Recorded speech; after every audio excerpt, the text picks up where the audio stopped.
subscribers and welcome. Today I'm going to be sharing 3 watercolor paintings that I did in an attempt to kind of remember how I paint with watercolors. But before we get into that, I would like to give a shout out to Teeks All Art, who's the comment of the week. Thank you so much for your comment. I really like reading all those comments, and if you would like to be the comment of the week, all you have to do is comment on any video. Also, thanks so much for 2,500 subscribers. That's a lot of people.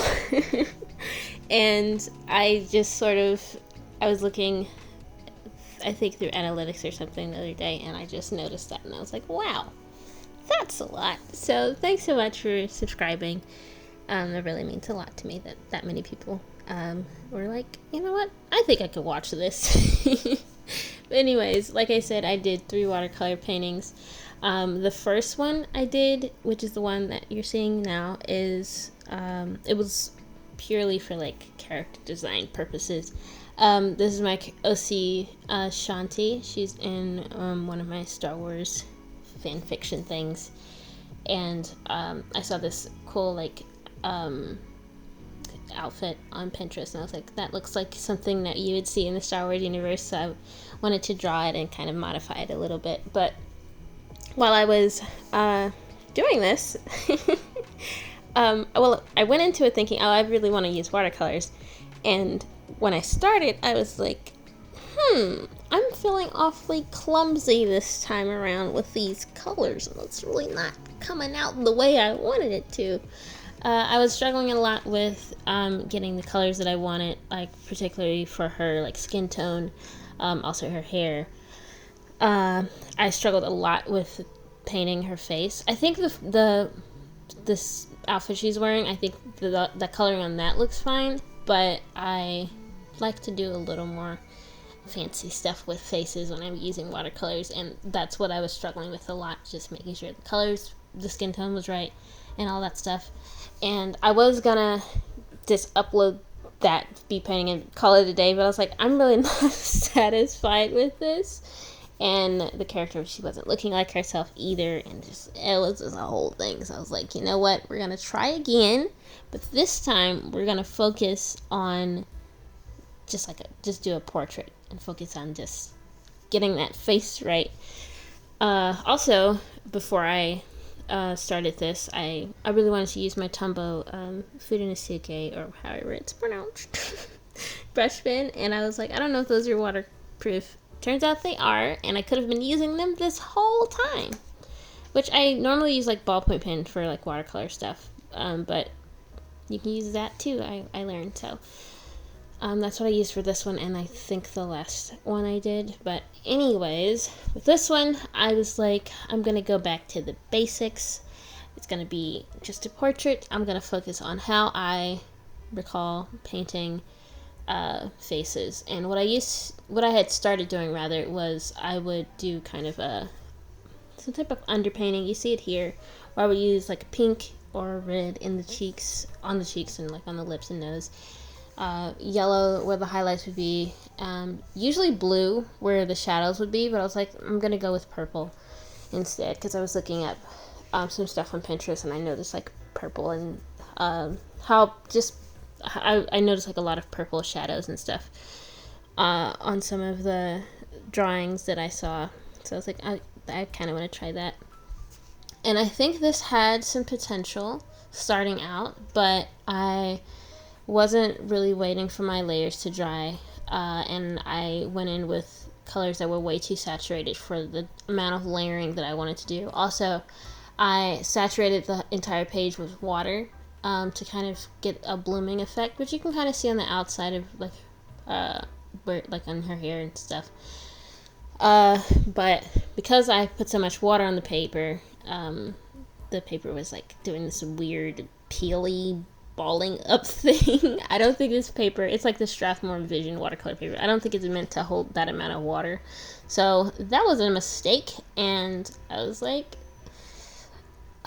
it's like the potential was there, but I was doing way too much, adding way too much water, and using colors that were way too saturated. So in the end, I feel like it just was not coming out the way that I wanted it to. The skin tone was a little bit better, but I decided to just abandon it and start over with something a little smaller so I could really, once again, try to focus on getting this right. Because I haven't really used watercolors in a while that I can recall, so I'm really out of practice. I think I'm going to do a few more watercolor portraits or something to kind of get back into the swing of things, because I really, like, I'm in the watercolor mood, but it's not it's not going how it should. But this time I decided to do a smaller portrait, because that one may have been just a little too big for just practicing purposes, and I normally work smaller anyways. I think this is like 4x6, and the other one was like 9x12, so it's like much smaller. I think it's like a quarter of that size. I still did the underpainting thing with like the yellow, the pink, and I can't remember, did I use blue? No, I think I used purple.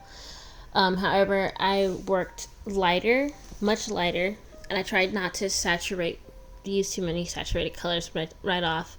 I also made sure my layers were dry before I added the next layer on top, so it wouldn't look too muddy in the end. I tried also to get some harsher shadows and things like that, because if I recall, that other one didn't have as many harsh shadows as I wanted. Everything kind of bled together because of how wet the paper was. So I was like, I'm not gonna do that this time. I'm gonna get some harder shadows in there, make sure all my layers are dry. I don't think she looks how she's supposed to still, but it looks, I think this is the better one out of the three. I still struggled a bit with the skin tone. Like here, I think she's looking a little more yellow, and her skin's a little too light for what it's supposed to be. However, I took a risk. I was like, would I rather risk messing this painting up or risk messing the painting up but her skin tone's right, or just leave it as is but know that her skin tone's not right and her skin tone's a little lighter than it should be. And I was like, you know what, it's worth the risk. I don't want to accidentally whitewash my own characters, even though the skin tone is definitely not like a white skin tone, but I still wanted to make sure her skin was as dark as it was supposed to be. I also did a little bit more with the shading on her clothes. I don't think I did that as much with the first one, I don't think. I just recall working on that a little bit more this time around. Also doing a little bit more in her hair so it wouldn't just be like a flat color. There's like some rim lighting in her hair, which now that I'm looking at it, there should probably be some rim lighting on her face as well. But you know what? I was struggling. I didn't need to be trying all this extra stuff. I really just wanted to kind of get back to the basics with this last portrait and try not to do too much extra stuff. Just do it how I remember doing it. And I think working smaller definitely helped, because it's not as what's the word? Scary? That's not the word.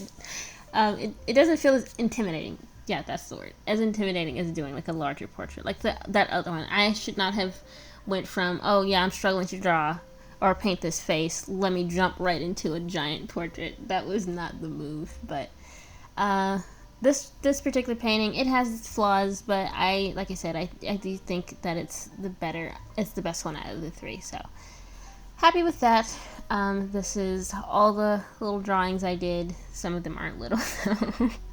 But yeah, it was a little frustrating at times, but yeah, overall I had fun. But anyways, thanks so much for watching. Shout out to my patrons, Merriment, Illustration, and SushiDonna55. Thanks so much for being my patrons. I really appreciate you and everything that you do, and I hope you all enjoyed this video. But yeah, that's all I've got today. Thanks so much for watching.